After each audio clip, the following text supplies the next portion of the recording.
స్వామివారి విగ్రహానికి ఆవు పాలు, ఆవు పెరుగు, ఆవు నెయ్యి, తేనె, చక్కెర కలిపిన పంచామృతాలతో అభిషేకించి అష్టోత్తర శతనామాలతో పుష్ప పూజలు గావించిన తర్వాత బ్రాహ్మణుడు చెప్పే కథ వినాలి. కథ అనంతరం స్వామివారికి ప్రీతిగా గోధుమ నూకాలు ఎనిచో బియ్యం, చక్రాలు బ్రాహ్మణుల చిన్న మహదాశీర్వచనం పొంది తీర్థ ప్రసాదం స్వీకరించారట. ఈ తీర్థ ప్రసాదాలు మన ఇంటికి వచ్చిన వారికి, ఉన్న వారికి కాదనకుండా, వచ్చిన వారికి లేదనకుండా అందరికీ సత్య ప్రసాదాన్ని ఆ రోజున అందజేసి మందులో కూడా బ్రాహ్మణుల కూర్చున్నామ సంకీర్తనం లేదా భగవంతుల యొక్క నామాన్ని మనసులో ఆ రోజంతా నిత్యము స్మరిస్తూ తరిస్తూ ఉంటారట. బలో సత్యనారాయణ భగవానికి జై.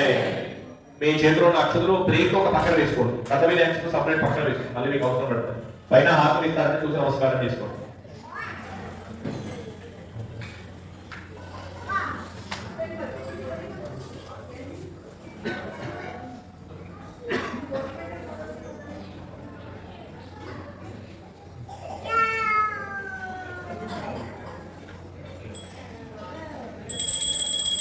ओम नीलाद्रिवासाय परमात्मने सुभद्राः प्राणनाथाय जगन्नाथाय नित्यमंगलम्. श्री सत्यनारायण स्वामिनः मंगलाय राजमवधारय नमस्कृत्य बोलो सत्यनारायण भगवान